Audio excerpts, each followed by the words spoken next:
नमस्कार दोस्तों, स्वागत है आप सभी का। आज इस वीडियो में हम बात करेंगे गोल्डन रिवॉल्यूशन के बारे में, जो कि हॉर्टिकल्चर प्रोडक्शन को इंक्रीज करने के लिए शुरू किया गया था। तो आज इस वीडियो में हम देखेंगे कि इसकी शुरुआत कब हुई, किसने करी, कैसे इसको इम्प्लीमेंट किया गया, और फिर हम देखेंगे कि इसके आउटकम्स क्या आई, हॉर्टिकल्चर की प्रोडक्शन में कितना इंक्रीज आया। तो सारी चीज़ों को हम विस्तार से इस वीडियो में कवर करने वाले हैं। आप इस वीडियो को अंत तक देखिएगा। चैनल पर नहीं हो तो सब्सक्राइब अवश्य करिएगा। Politics, economy, GK, geography, science, environment, ecology की तमाम वीडियोस को देखने के लिए एक बार हमारी प्लेलिस्ट को जरूर चेक करिएगा। आप किसी भी एग्जाम की तैयारी कर रहे हो, हमारी प्लेलिस्ट और करंट अफेयर की बाकी वीडियोस को देख के आपको काफ़ी हेल्प मिलने वाली है, इसलिए समय निकाल के हमारे चैनल को जरूर चेक करिएगा। चलिए शुरुआत करते हैं। देखिए, गोल्डन रिवॉल्यूशन क्या है। 1991 से 2003 तक भारत में गोल्डन रिवॉल्यूशन चला। इसमें हुआ क्या, इसमें हनी और हॉर्टिकल्चर की जो प्रोडक्शन थी उसको इंक्रीज़ कैसे किया जाए, उसकी प्रोडक्शन को बढ़ाया कैसे जाए, हनी और हॉर्टिकल्चर की प्रोडक्शन को कैसे बढ़ाया जाए, इसके ऊपर गोल्डन रिवॉल्यूशन में काम हुआ। निरपक तुतेज, इनको फादर ऑफ गोल्डन रिवॉल्यूशन माना जाता है इंडिया में। काफ़ी इंपॉर्टेंट नाम है ये, सीधा सवाल पूछा जा सकता है। ध्यान में रखना आपने कि father of golden revolution Bharat में किसे कहा जाता है, निरपक तुतेज को कहा जाता है। 1991 से 2003 तक का जो पीरियड है उसे गोल्डन रिवॉल्यूशन का पीरियड माना जाता है हमारे भारत में। इस समय हॉर्टिकल्चर सेगमेंट में जो इन्वेस्टमेंट प्लान था उसको काफ़ी हाईली प्रोडक्टिव बनाया गया था ये गोल्डन रिवॉल्यूशन के पीरियड में 1991 से 2003 में। अब भारत बहुत से ऐसे फ्रूट्स हैं जिनकी प्रोडक्शन में वर्ल्ड लीडर बना, यानी पूरी दुनिया में सबसे ज़्यादा प्रोडक्शन भारत में इन फ्रूट्स की होती है। कौन कौन से हैं? Coconut, mangoes, cashew nuts. इन सब की जो प्रोडक्शन इंक्रीज़ हुई है वो गोल्डन रिवॉल्यूशन में ही हुई है। ये सेक्टर इमर्ज हुआ एक सस्टेनेबल लिवलीहुड ऑप्शन को जनरेट करने के लिए, खासकर हमारे भारत में वो लोग जो कि एग्रीकल्चर सेक्टर के साथ जुड़े हुए हैं। और इसकी वजह से हमारा भारत वेजिटेबल जो फ्रूट्स में सेकेंड लार्जेस्ट प्रोड्यूसर बना। हमारे फार्मर्स की इकोनॉमिक कंडीशन भी इसकी वजह से काफ़ी सुधरी, और जो हॉर्टिकल्चर में इंगेज थे उनकी जो सिचुएशन थी वो काफ़ी इम्प्रूव हुई। और इसी के साथ जो अंडर प्रिविलेज क्लासेस थी उनका जो लिवलीहुड था वो भी काफ़ी इम्प्रूव हुआ। हॉर्टिकल्चर डेवलपमेंट जो था 1990 के दशक तक भारत में इसको बिल्कुल भी प्रायोरिटी नहीं दी गई, इसलिए जो हॉर्टिकल्चर सेक्टर की परफॉर्मेंस है उसमें 1991 से 2003 तक एक ड्रास्टिकली सर्ज हमें देखने को मिला, इंक्रीज़ हमें देखने को मिला। 1948 से 80 तक का जो पीरियड है वहाँ पे हमारे भारत में मेनली सीरियल्स की जो प्रोडक्शन थी, दालों के प्रोडक्शन के ऊपर ही फोकस किया जाता था। और इसीलिए जब हॉर्टिकल्चर फ्रूट्स के ऊपर काम किया गया तो रिसर्चर्स ने इसको गोल्डन रिवॉल्यूशन डिस्क्राइब किया। इसको गोल्डन रिवॉल्यूशन का नाम इसलिए दिया गया ताकि जो ग्रीन रिवॉल्यूशन है, जिसको ऑलरेडी मैं अलग वीडियो में कवर करा चुका हूँ, मैंने काफ़ी रिवॉल्यूशंस को ऑलरेडी कवर करा दिया है, जैसे ग्रीन रिवॉल्यूशन है, वाइट रिवॉल्यूशन है, ब्लू रिवॉल्यूशन है, रेनबो रिवॉल्यूशन है, पिंक रिवॉल्यूशन है। इन सब की वीडियोज़ के लिंक्स आपको डिस्क्रिप्शन बॉक्स में मिल जाएंगे, या फिर आप मेरी एक प्लेलिस्ट में जाइए इंपॉर्टेंट एग्रीकल्चर रिवॉल्यूशंस, वहाँ पर आपको सारे रिवॉल्यूशंस के वीडियोस मिल जाएंगी।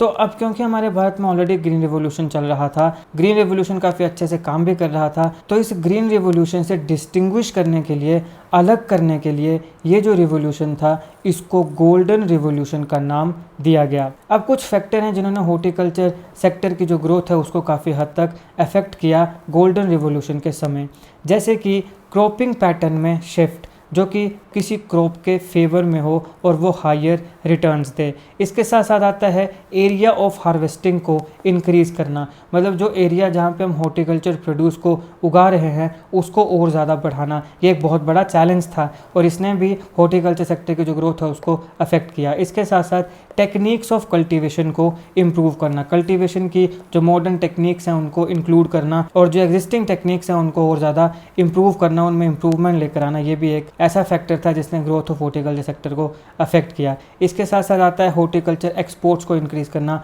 गोल्डन रिवॉल्यूशन के समय हमारे भारत में। अब हमारे भारत में पहले एक प्रॉब्लम ये भी थी कोल्ड स्टोरेज की फैसिलिटीज़, हालांकि अभी ये शायद इतनी बड़ी प्रॉब्लम नहीं है जितनी पहले थी। हालांकि मैंने आपको पहले भी कुछ वीडियोस में बताया है, जो बाकी रिवॉल्यूशन की वीडियोस थी, कि इम्प्रूवमेंट के लिए रूम तो हमेशा रहता ही है, तो इसलिए इम्प्रूवमेंट तो निरंतर होती ही रहनी चाहिए। लेकिन जो कोल्ड स्टोरेज फैसिलिटीज़ थी वो अभी हमारे पास हैं, पहले के कंपैरिजन में ज़्यादा ही हैं, तो ये भी एक बहुत बड़ा फैक्टर था। फिर आता था लो प्रोडक्टिविटी। अब प्रोडक्टिविटी खाद के ऊपर, सीड के ऊपर, क्लाइमेट के ऊपर और कैसे उसकी देखभाल की जाती है उन सब के ऊपर डिपेंड करेगी। तो प्रोडक्टिविटी भी लो थी पहले, उसको भी इंक्रीज़ करने का काम हुआ। और फिर शिफ्टिंग फूड पैटर्न जो है उसको भी शिफ्ट करने का काम किया गया।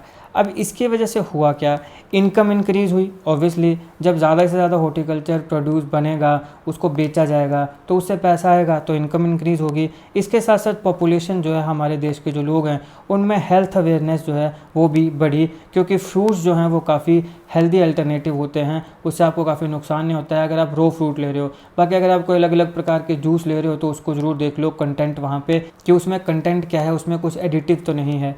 तो इस प्रकार से जो पॉपुलेशन में हेल्थ अवेयरनेस है वो भी इंक्रीज़ हुई, और जो हॉर्टिकल्चर है हमारे भारत में उसको भी काफ़ी हद तक इसने ट्रांसफॉर्म किया। इसके साथ साथ एक वाइब्रेंट कमर्शियल वेंचर बना हमारे भारत में। हॉर्टिकल्चर एक्सपोर्ट जो है भारतीय मार्केट का वो भी इंक्रीज़ हुआ। अगर हम बात करें 2004-05 में, तो हमारा जो हॉर्टिकल्चर एक्सपोर्ट था वो 6308.53 करोड़ रुपए था। वही अगर हम बात करें 14-15 की, तो ये 28,62,861 करोड़ रुपया हुआ। तो अब यहाँ पे आप देख सकते हो कि कितना ज़्यादा जंप, कितना ज़्यादा इंक्रीज़ यहाँ पे देखने को मिला है। सिग्निफिकेंट ग्रोथ हुई इस सेक्टर में, हॉर्टिकल्चर सेक्टर में गोल्डन रिवॉल्यूशन की वजह से, इसमें कोई भी दो राय नहीं है। और इसका कारण क्या है, इसका कारण है प्लान पॉलिसीज़ और जो ऑर्गेनाइज तरीके से काम हुआ, ऑर्गेनाइज तरीके से गोल्डन रिवॉल्यूशन में जो हॉर्टिकल्चर सेक्टर को डेवलप किया गया।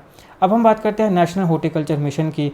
गवर्नमेंट ऑफ इंडिया ने 2005-06 में नेशनल हॉर्टिकल्चर मिशन को शुरू किया था, लॉन्च किया था। इसका मैंडेट क्या था कि हॉर्टिकल्चर सेक्टर में जो प्रोडक्शन है उसको इंक्रीज़ किया जाए।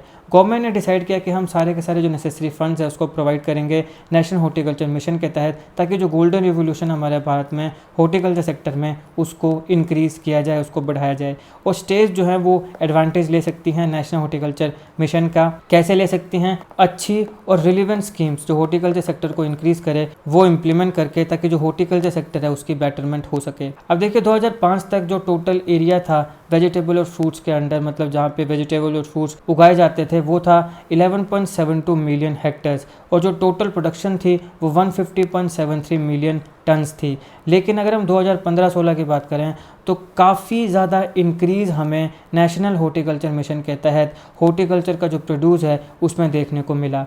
तो जो टोटल हमारा एरिया आया पूरा का पूरा हॉर्टिकल्चर में, यानी कि वेजिटेबल और फ्रूट्स की कल्टीवेशन में, वो था 23.2 मिलियन हेक्टेयर्स, और जो टोटल प्रोड्यूस हमें 2015-16 में मिला वो मिला 281 मिलियन टन्स का। अब ये काफ़ी रिमार्केबल इंक्रीज़ है हमारी हॉर्टिकल्चर की प्रोडक्टिविटी में, जिसका श्रेय पूरा का पूरा गोल्डन रिवॉल्यूशन को जाता है। और इसी गोल्डन रिवॉल्यूशन की वजह से पूरी दुनिया में चाइना के बाद भारत सेकेंड लार्जेस्ट प्रोड्यूसर बना वेजिटेबल्स का और फ्रूट्स का। तो ये था दोस्तों गोल्डन रिवॉल्यूशन। इसमें हमने देखा कि इसकी शुरुआत कब हुई, कैसे इसको इम्प्लीमेंट किया गया, नेशनल हॉर्टिकल्चर मिशन क्या है, कब स्टार्ट किया गया, कैसे इसको इम्प्लीमेंट किया गया।